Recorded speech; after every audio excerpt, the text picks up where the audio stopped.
jinsi hii Mungu ametupenda wewe mtuchangia, na wewe mwanabiashara siku ya leo, basi ni kwa neema ya Mungu, si kwa nguvu zetu wala si kwa diploma yetu wala certificate, bali ni kwa neema ambayo Kristo amekujalia, ya kwamba tumeonana tangu asubuhi mpaka siku ya leo jioni leo.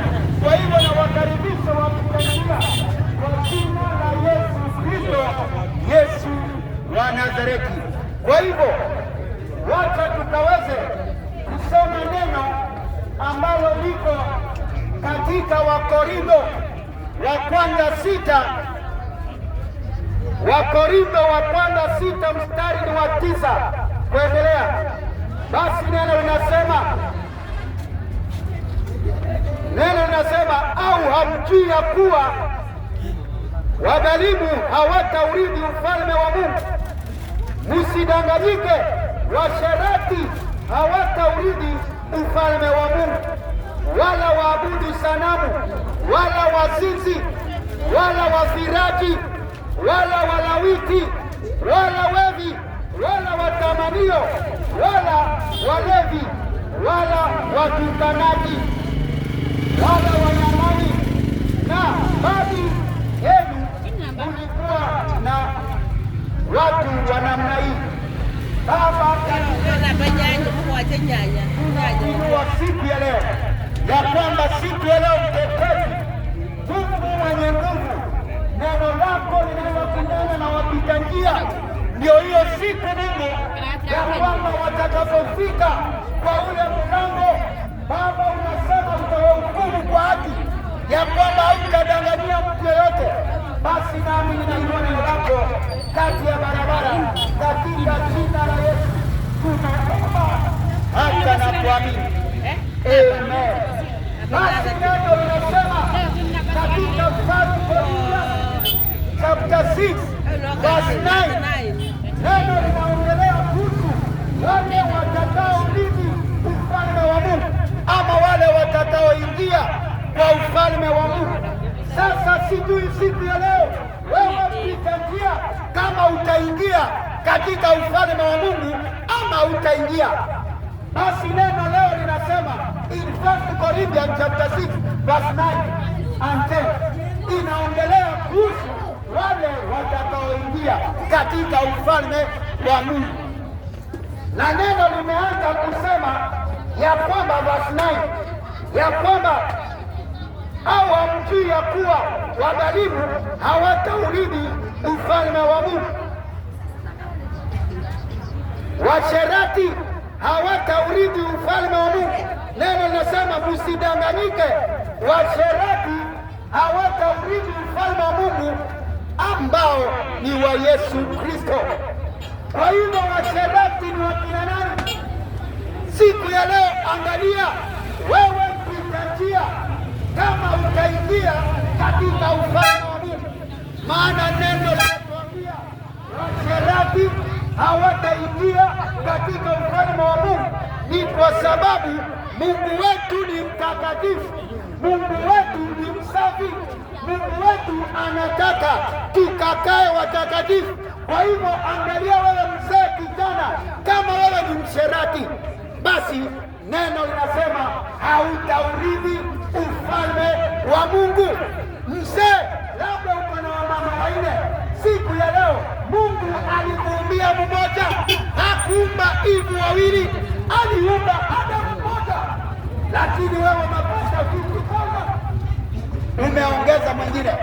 Mama, umepata pesa, umeondoka kwa ndoa yako, basi saa hii unaitwa sugar mami, wewe ndio unaoa wanaume. Hautaurithi ufalme wa Mungu.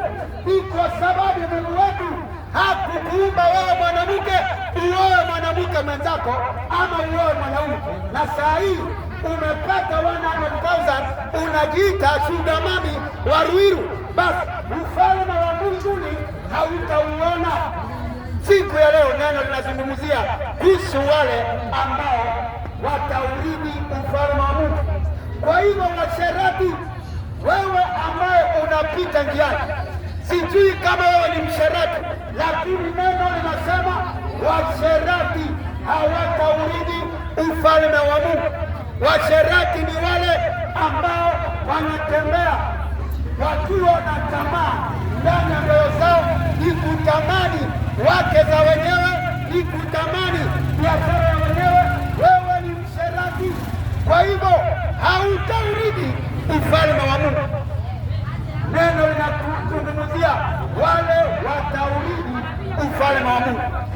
Ufalme wa Mungu ni ya wana wa Mungu ambao wamekaa na utakatifu. Ufalme wa Mungu ni ya watu wasafi. Ufalme wa Mungu ni ya watu ambao wametubu dhambi zao. Ufalme wa Mungu ni ya yule mzee ambaye ameamua kukaa na Eve mmoja. Ufalme wa Mungu ni ya yule mama ambaye ameamua kukaa na Adamu mmoja ambaye Mungu alimuumbia. Lakini mama mzee, umepata pesa, sasa wewe unajiita shugamani wawili, unajiita shugamani wawili. Basi siku ya leo neno linasema hautaurithi ufalme wa Mungu, ni kwa sababu wewe ni msherati. Kwa hivyo washerati hawataurithi, hawataingia katika ufalme. Na siku ya leo basi nimekuja kuhubiri barabarani. Ndio hiyo siku ikifika, usije ukaambia Mungu, usije ukawa na visababu ya kuambia Mungu ya kwamba sikuhubiriwa. Utakumbushwa siku ya leo, kuna kafundi kamjendo kalikuja barabarani kakakuhubiria, basi ukapuuza. Basi nami nimekuletea habari njema ya kwamba washerati hawataurithi ufalme wa Mungu. Neno linazidi kutuambia in 1 Corinthians chapter 6 verse 9 ya kwamba, je, hamjui ya kuwa wadhalimu hawataurithi ufalme wa Mungu? Msidanganyike, washerati hawataurithi ufalme wa Mungu, wala waabudu sanamu. Neno linatuambia waabudu sanamu. Wewe siku ya leo mpita njia, unaabudu nini ndani ya moyo wako? Wewe mama, mzee, kijana, mwanabiashara, unaabudu nani ndani ya moyo wake? Ndani ya moyo wako umeweka nani? Ndani ya moyo wako, je, kuna Mungu mgani? Labda ndani ya moyo wako kuna yule pasta wako, labda ndani ya moyo wako wewe unaabudu pasta wako mpaka umemwita the mightiest. Basi hautaurithi ufalme wa Mungu, maana Yesu aliambia Sheitani katika Luke chapter 4 verse 10 ya kwamba inafaa tumwabudu Mungu peke yake. Maana Sheitani alijua, ndiye akakuja kwa Yesu katika Luke chapter 4 verse 10, akamjaribu akamwambia, hivi vyote nitakupa ukisujudu ama ukiniabudu. Lakini basi tunaona Yesu alimake decision ya kumwambia Sheitani ya kwamba imeandikwa inafaa umwabudu Mungu peke yake. Na wewe umejaribiwa na nini? Wewe umejaribiwa labda na kamote, unaabudu kamote wewe mwanabiashara. Labda wewe umejaribiwa na mzee wenyewe, huyo ndio kamungu kako. Labda wewe mama mzee umejaribiwa na mama wenyewe, basi mpaka umetoroka kwako, ako ndio kamungu kako. Neno linasema ya kwamba waabudu sanamu hawataurithi ufalme wa Mungu. Waabudu sanamu ni wakina nani? Ni wale wanaanza njia ya kumwabudu Mungu. Labda wewe unaabudu bishop wako, labda wewe unaabudu profeti wako, labda wewe unaabudu apostle wako. Basi siku ya leo hautaurithi ufalme wa Mungu, ni kwa sababu Mungu alituambia in Exodus 20 tusiabudu miungu mingine ila yeye. Lakini wewe unaabudu profeti wako mpaka umemwinua kiango, ameogopa mpaka Yesu, unamwita the mightiest prophet. Wewe na the mightiest prophet hautaurithi ufalme wa Mungu. wewe ambaye unaabudu bishop wako, mpaka ukijaribu kuambiwa unasema naweza jiua kwa ajili ya bishop, hautaurithi ufalme wa Mungu. Ni kwa sababu Mungu alituumba to make our own choice, jinsi Yesu alituonesha in Luke chapter 4 verse 10. Akamwambia Shetani ya kwamba imeandikwa, Mungu peke yake ndio anafaa kusujudiwa, lakini wewe umejaribiwa na mzee wa wenyewe, umeenda naye, umejaribiwa na mama wenyewe, umeenda naye. Basi siku ya leo nimekuja kukwambia na upendo mwingi, nikiwa nimejazwa Roho Mtakatifu, hautaurithi ufalme wa Baba yetu Yesu Kristo. Ukiwa na wamama wanne, ukiwa na Adamu watano, hautaurithi. Mungu alikumbia kamoja. Mungu aliumba Eve moja, hatujaona Eve watatu. Lakini mzee, basi umepata 100, umeongeza Eve watatu. Siku ya leo hautaurithi. Wewe utaonea mbingu juu sasa. Ni kwa sababu ufalme wa Mungu ni mtakatifu ambao utakuingiza. Siku ya leo neno linazidi kutuambia waabudu sanamu hawataingia, hawataurithi ufalme wa Mungu.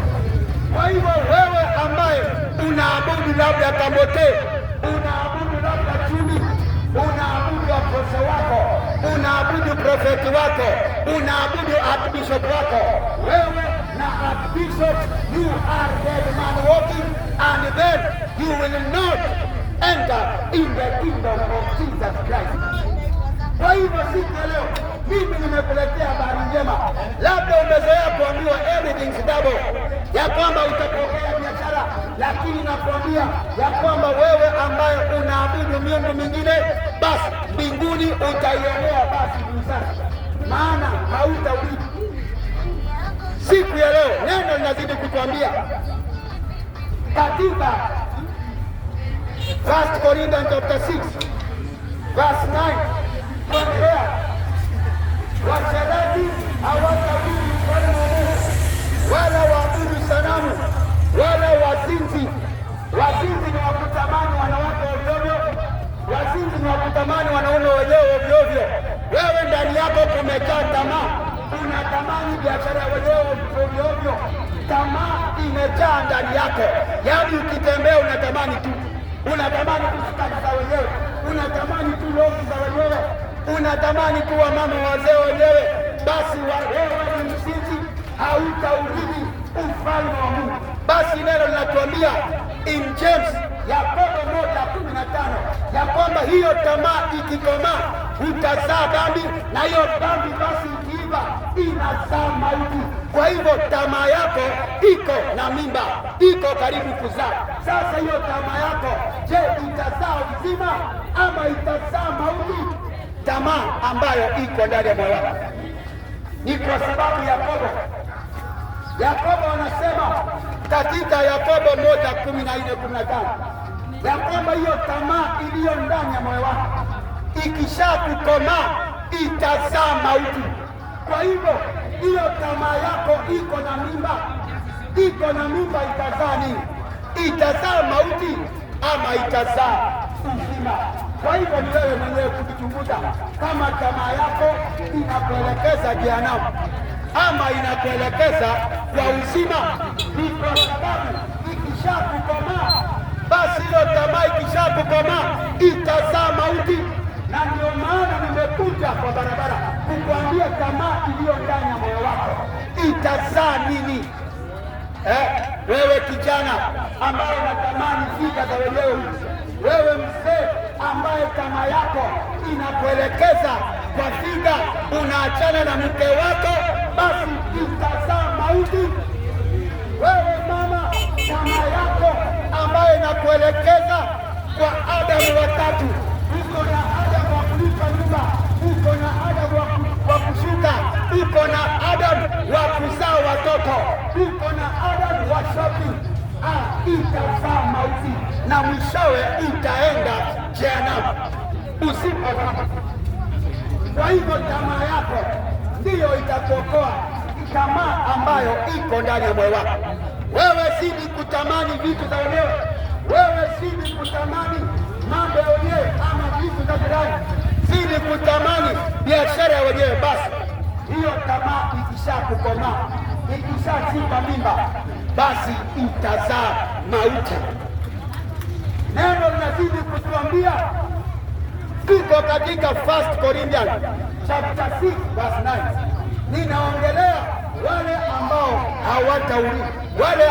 hawataurithi ufalme wa Mungu, wale ambao hawataurithi ufalme wa Mungu wa Kanaani. Basi neno linasema ya kwamba 1 Corinthians chapter 6 kuanzia verse 9 kuendelea, wazinzi wala wafiraji wala walawiti hawataurithi ufalme wa Mungu. Wafiraji hawataurithi ufalme wa Mungu na walawiti. Mungu alikumbia Adamu, mama, kijana Mungu alikumbia Eve, mzee Mungu alikumbia Eve. Lakini sasa wewe mama umeachana na Adamu, sasa umeenda kuoa Eve. Mama Njeri ameenda kuoa Njeri. Basi neno linasema ya kwamba hautaurithi ufalme wa Mungu. That is 1 Corinthians chapter 6 verse 9, ya kwamba wafiraji wala walawiti ni wale ambao mama ameoa mama mwenzake. Walawiti ni wale ambayo Omoni ameoa Kamau. Hautaurithi ufalme wa Mungu. Wewe zidi kuoa Kamau na wewe ni Omoni, basi siku ya leo mbinguni hautaiona, hautaurithi siku ya leo. Wewe ndio walawiti ni wale wameoana sawa. Walawiti ni wale wameoa kijana kwa kijana. Walawiti ni wale wameoa msichana kwa msichana. Na ndio maana Mungu alitutoa Sodoma. Lakini wewe sasa mtu wa 2025 unarudi Sodoma peke yako na unaenda jehanamu peke yako. Ni kwa sababu Mungu alituondoa Sodoma. Lakini wewe umeamua kuoa Omoni na wewe ni Kamau. Mama Njeri ameamua kuoa Njeri na wewe ni mama Njeri. Basi hautaurithi ufalme wa Mungu. Hautaurithi. Wewe mwenyewe umerudi Sodoma. Mungu alikutoa huko na alikasirika na watu kama wa Sodoma, na wewe unaoa Njeri kwa Njeri, unaoa Kamau kwa Kamau. Na kuambia siku ya leo neno linasema, sio mimi, hautaurithi ufalme wa Mungu. Wewe ni mlawiti.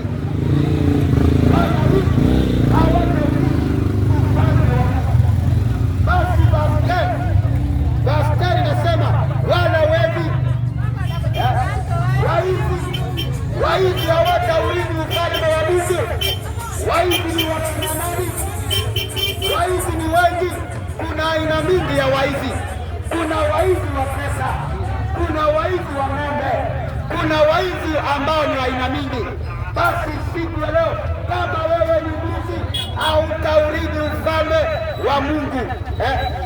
Mwizi wa mwanamke wenyewe, uliiba mwanamke wenyewe Nyahururu, ukakuja Ruiru, wewe ni mwizi. Mama uliiba mzee wenyewe Kakamega, ukakuja kuanzisha familia ingine Ruiru na mmeendelea. Basi hautaurithi ufalme wa Mungu. Rudi kwa mzee wako ambaye uliacha Kakamega, ambaye uliacha Nyahururu. Basi wewe ni mwizi, na neno linasema katika 1 Corinthians chapter 6 verse 10 ya kwamba waizi hawataurithi ufalme.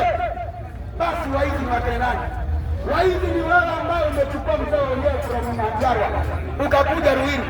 Waizi ni wale wameiba pesa kwa mahali ambapo wamekuja Ruiru ili wakakuje kuanzisha biashara wakuwe taikuni wa Ruiru. Wewe ni mwizi na hautaurithi ufalme wa Mungu. Kwa hivyo kuna waizi aina mingi. Siku ya leo neno linasema waizi hawataurithi ufalme wa Mungu. Sasa sijui kama wewe ni mwizi, sijui kama wewe ni mwizi wa pesa ama mwizi wa mwanamke ama mwizi wa mwanaume wenyewe. Basi leo kuna neema bado. Yesu anakupenda na anakuhitaji ili ukaweze kukiri dhambi zako. Wewe mpita njia ndio ufanyike mwana, lakini basi hautauona ufalme wa Mungu. Neno linazidi kutuambia ya kwamba waizi hawataurithi ufalme wa Mungu, wevi wala watamanio, basi watamanio wala walevi. Wewe mlevi ambaye ni mlevi wa changau, wewe mlevi wa karatina huku, wewe mlevi wa muratina, wewe mlevi wa mdoka, wewe mlevi ambaye unalewa, hautaurithi ufalme wa Mungu. Ninakutangazia neno katika 1 Corinthians chapter 6 verse 10 ya kwamba walevi hawataurithi ufalme wa Mungu.